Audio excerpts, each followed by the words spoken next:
symbolism to find out exactly, and from art, we can find art that goes all the way back to 6,000 and more years ago. And art is a better way of finding out what's really going on with the truth than just through texts, because texts always have to fall to the level of the allegory.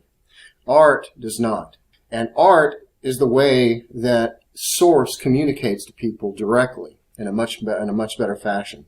And R.H. Waller-de-Lubitsch, who studied ancient Egypt, realized that the ancient Egyptians, they looked at all of nature, and they determined by looking at nature that they could figure out everything from the spiritual all the way down to the mental, all the way down to the physical pieces of the universe. So by paying attention to nature and what nature is actually telling you, it's actually writing to you in a form of hieroglyphs. So what we'll see is when we take a look at some of these images that go all the way back and we compare them, we get a truth about what's going on. So that is what our part of this alchemy is alchemy helps us through images, through art, through the alchemical drawings that we find from the old sages that date all the way back to ancient Egypt and even beyond. These types of things are what help us get to the truth. Now, right here I am on the Sephirothic tree. This is the Qabalah Sephirothic tree.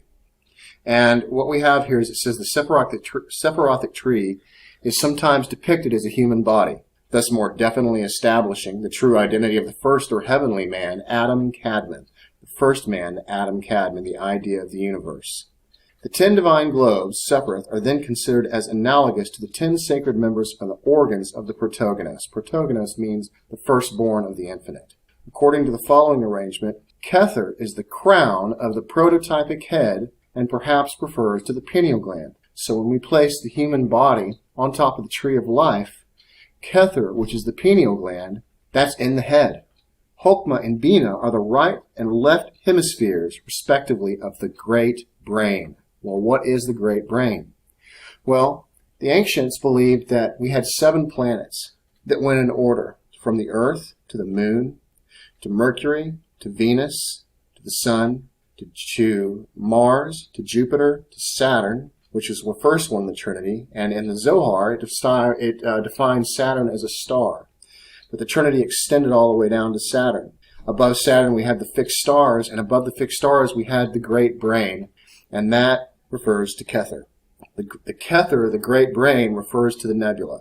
And we can also see this defined as Kether when we take a look at the Ladder of Lights by William G. Gray. But we can also take a look at symbolism. First of all, let's take a look at what we have right here. Now, these are all old pieces of art. Some of them are fairly new, but there are old ones. For example, this one that you see right here as Osiris is older. What you see as far as the other ones, going from left to right, Yaldabaoth, what do we see there? A sun and a moon. Osiris, a sun and a moon on either side, with the eye in the middle. Jesus, sun and the moon, and Jesus' face in the middle. Mithras, sun and the moon, Mithras in the middle.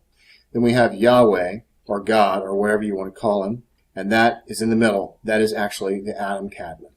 And then down below on the right there, you see the sun and the moon on either side, and you see the same thing as you see in Osiris that you see on the upper left there. The trapezium of the Orion Nebula, which represents the beginning or birthplace of man, represents the pineal gland, just like we read in the Sephirothic tree. So as spirit moves from its place in the universe down into the material world, the first place that it births is what you have is the pineal gland, and that's what the trapezium represents.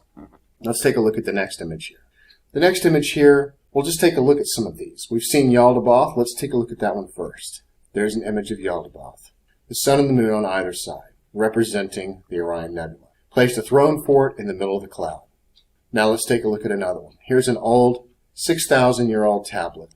We have the sun on one side, the moon on the other, the winged disk in the middle. And what is the winged disk? Well, the winged disk, we know, is also the Orion Nebula proven by geometry. So we can take a look at the geometry of this and we can see that it's proven that way. The next one what we have is the Great Brain. This is actually the Great Brain that we see right here, the Orion Nebula. And as you can see, I have the parts of the people inside of it for you so that you can see it as well. Zoom out, we're looking at a brain and right profile, and this is what Michelangelo painted for us. And then finally, before I give you the rest of the video, called Crucifixion, which contains many images that date back to all the way back to the 1st century and even farther. We have Jesus on the cross, and we have the sun and the moon on either side. What you see in the alchemical drawing there is the feather being weighed against the heart. The heart is weighed against the feather of truth. And what is representing there is the mind. And the birth of the divine child is at the pineal gland, where the crucifixion is located, and that is actually called Golgotha. And Golgotha in Aramaic means place of the skull. So with that, I leave you the following video, Crucifixion.